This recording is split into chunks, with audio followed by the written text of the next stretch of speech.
Mary Ruwart, you were the 2008. You ran for president on the Libertarian ticket. You lost to Baba on the, I think, 6th round of voting.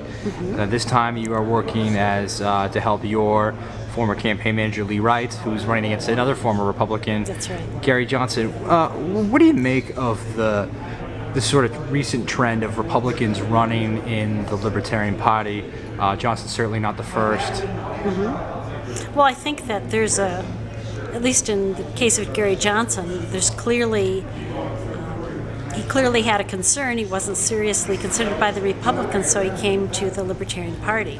And of course, we're glad to have him.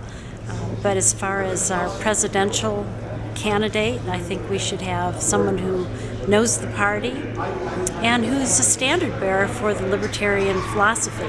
And that's the big issue that I have, having two sequential, I'll say famous ex-Republicans, because, for example, Bob Barr was ridiculed by the media as not a true libertarian because of his stand on drug prohibition. He would not vote to legalize all drugs.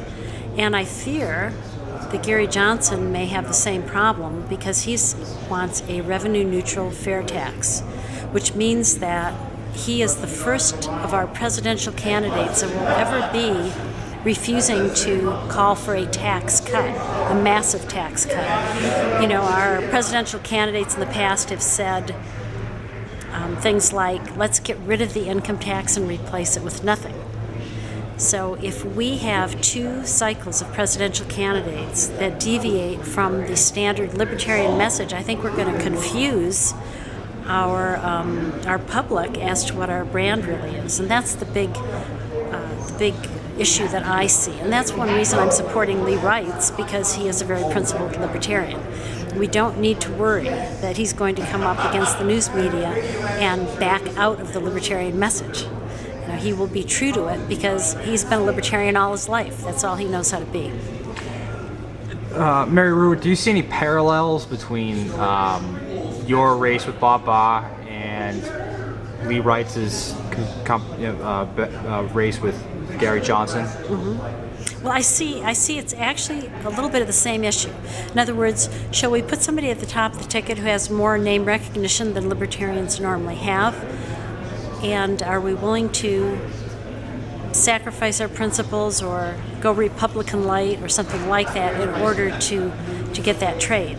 Now, we had an experiment in 2008, which I hope we learned from. And we thought, well, you know, Bob Barr's polling at 6%. Maybe he can take us that extra mile in votes.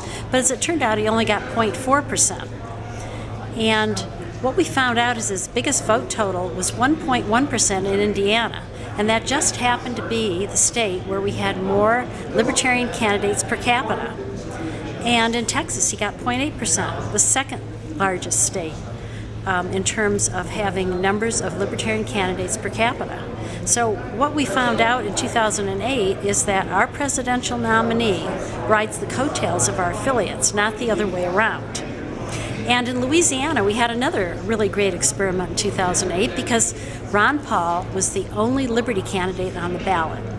We didn't have the Libertarian Party candidates because we didn't get our petitions in on time, or some other snafu. I'm not really sure what the story was on that. But at any rate, Ron Paul had been first or second in the primaries in Louisiana. So you would have expected him to at least get a few percent of the vote, but he only got 0.4% too. And that tells us something else. It tells us the wasted vote syndrome is very, very strong, probably stronger than we've believed it to be in the past.